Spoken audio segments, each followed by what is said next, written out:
then goes on to list those pursuits and what they pursue, so that medicine pursues health, economics pursues prosperity, strategy pursues victory.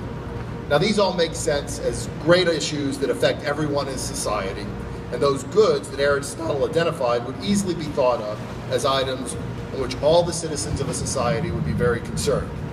So interestingly, he ends his list with the pursuit of shipbuilding is a ship.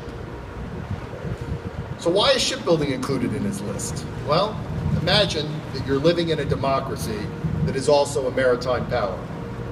In order to preserve your unique way of life, you need unfettered access to the sea for commerce and for your security. Your enemies are land powers that are either dictatorships with large standing armies or fanatics driven by alien beliefs. In such a world, a strong navy made of ships built by the most skilled of society's craftsmen would be the primary way for that society to ensure its survival. Shipbuilding would be the concern of every informed citizen. You might think I was describing America today, but my description was of Aristotle's Athens. The fact that it resonates with us today shows that some things are truly eternal in nature.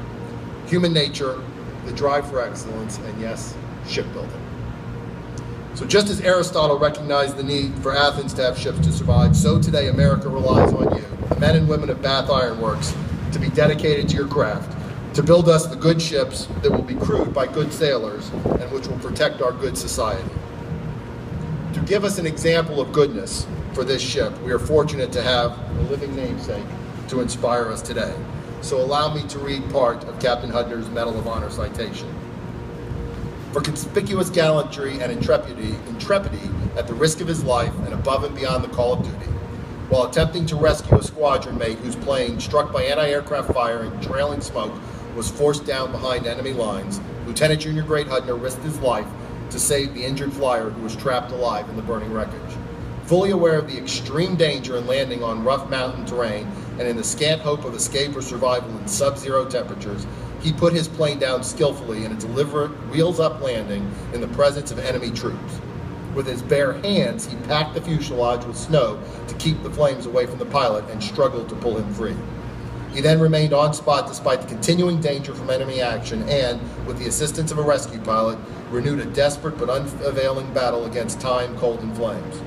Lieutenant Junior Great Hudner's exceptionally valiant action and selfless devotion to a shipmate sustain and enhance the highest traditions of the U.S. Naval Service.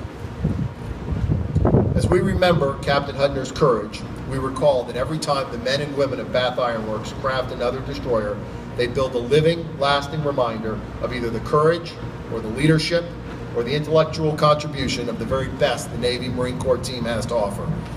These are the good ships on which our society depends, and by which the virtues of Admiral Arleigh Burke, or Sergeant Freddie Gonzalez, Rear Admiral Laney Meyer, Sergeant Rafael Peralta, and all the other names that grace the sterns of Bath-built ships live on.